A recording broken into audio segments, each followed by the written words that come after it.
Hi, Charles of SirBookSage here, and this is my Holiday Adventureathon TBR video. Now, Holiday Adventureathon is a readathon put together by Jasmine of Novel Thoughts. I'll link her blog post and everything down below that gives you a detailed description of it. There's a map, there's different teams, there's a house cup, all sorts of things. And I finally finished compiling what I'm going to be reading for this challenge. And I'm going to walk through those books now, what challenges they go to, and then what team I ended up, that I'm going to be on. So the very first step of the map, and I'll put the map up here, is present. And you start with a book you were given as a gift. Now, when I was a kid, one of the things that a lot of book companies, publishing companies would do, is they would publish little mini box sets of mass market paperbacks, and particularly around the holidays. And some of my books that I've had for 30, 40, years and so, I got at Christmas in these little box sets. So one of those is Ursula K. Le Guin's Rokinen's World.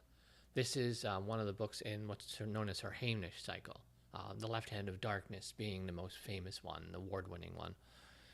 And I have not read this in at least 30 years, so I am looking forward to diving back into this story. There's another readathon I'm doing that kind of overlaps with this one, and I'm reading another one of these Heimlich stories in that one as well. So between the two, I'm revisiting an old storyline from Ursula K. Le Guin's I haven't read in like at least 30 years. So I remember really, really enjoying this book as a kid. So I'm curious to see it 30 years later now. So now, as you move up the map, and you come to a crossroads, and you have two different choices. And I decided to choose Star, book with a metallic cover.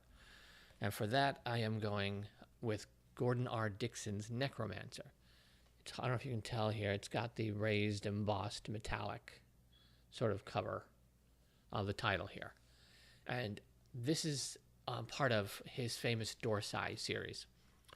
And this chronologically in the timeline of that story, this is the very first one. And I've read a bunch of these, but I've never actually read this one. So I figured perfect time to finally get around to it. And next up, we come to Wish, is Read a Fairy Tale Retelling. I've mentioned this series on Rhiannon's tag video, her Crescent Moon tag. And this one I'm going with is The Mermaid's Madness, the second book in Jim C. Hines' sort of fairy tale retelling stories about Cinderella, Sleeping Beauty, and Snow White. And I'll read the back blurb on this here. It's like, there was an old story, you might have heard it, about a young mermaid, the daughter of a king, who saved the life of a human prince and fell in love. So innocent was her love, so pure her devotion, that she would pay any price for the chance to be with her prince. She gave up her voice, her family, and the sea, and became human. But the prince fell in love with another woman. The tales say the little mermaid sacrificed her own life so that her beloved prince could find happiness with his bride. The tales lie. If you want to know the real story, a tale not of unrequited love and noble sacrifice, but one of madness, murder, and magic gone awry, Danielle, Talia, and Snow, a.k.a. Cinderella, Sleeping Beauty, and Snow White, are the three princesses who can tell you what really happened.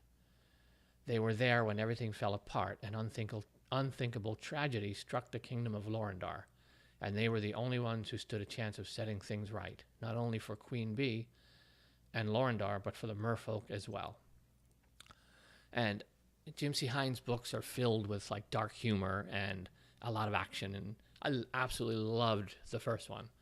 So looking forward to getting into this one, which introduces the Little Mermaid into his sort of interesting retelling, because he goes back into like the early, like a lot of these fairy tales were pretty dark, and he brings a lot of those original old traditional elements that Disney wiped away, and he brings those back into his kind of retellings. And these are sort of, the first book was like a sequel to Cinderella, where it's what happens after she marries her prince.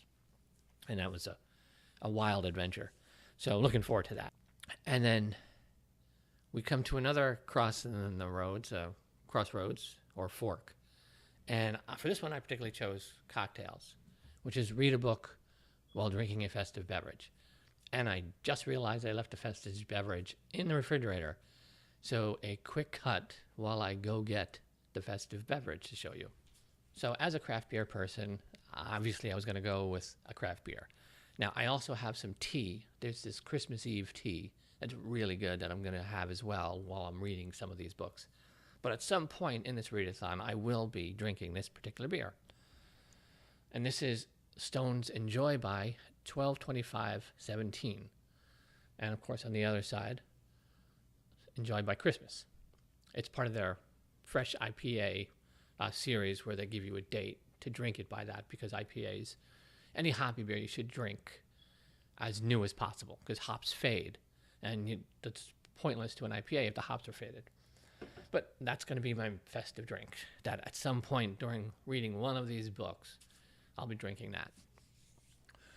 Which now brings us to Naughty. Read a book that was a cover by. And I remember finding these, I think it was in the Paperback Booksmith on Riverdale Avenue, up in Riverdale. I was living in the Bronx at the time.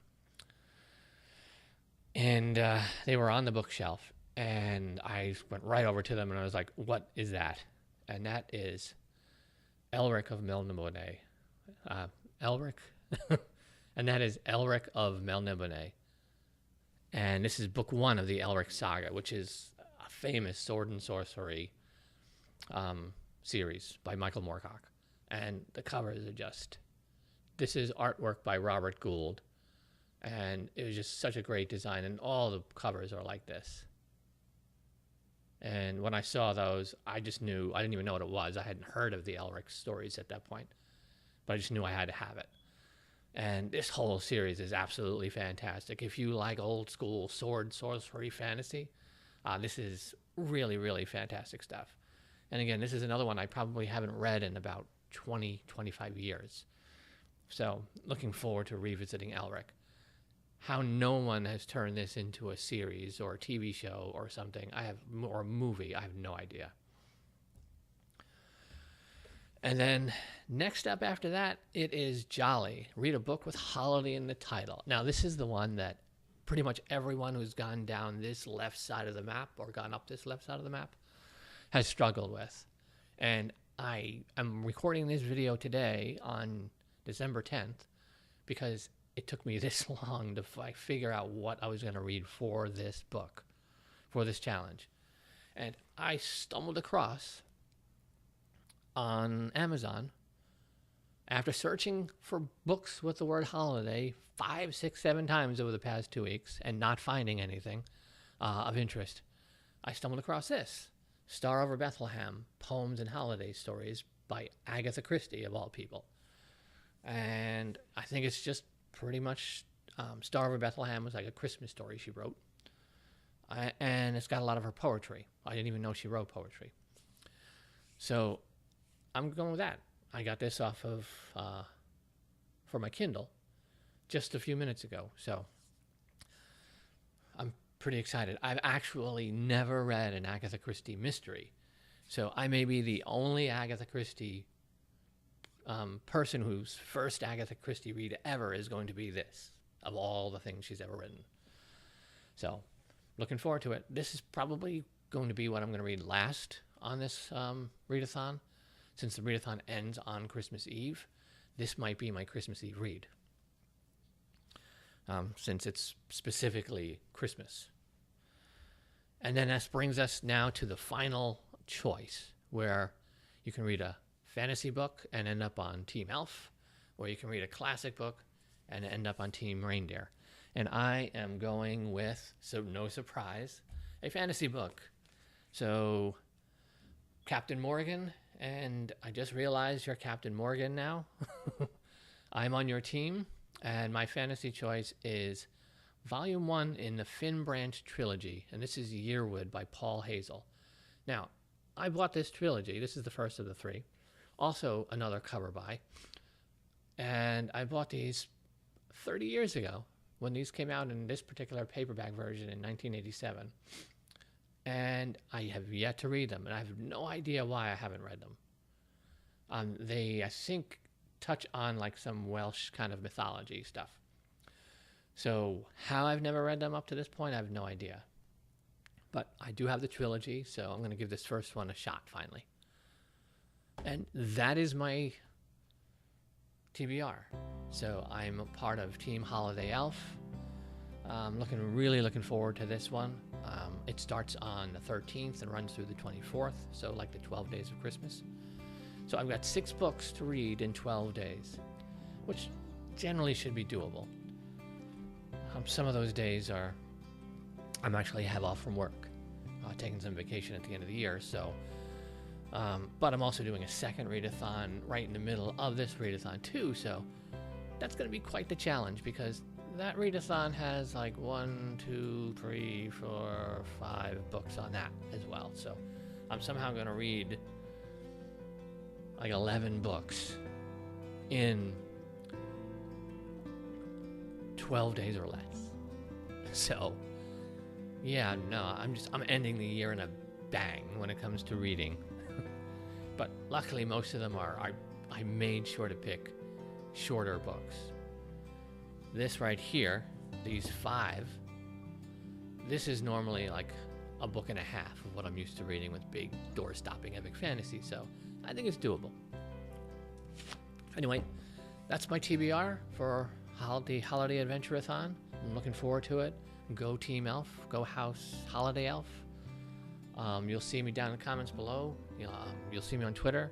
I'm going to try to participate in sprints or whatever else is going to be going on for this, and try to help my team captain, Morgan, win the House Cup, and we'll give it a shot.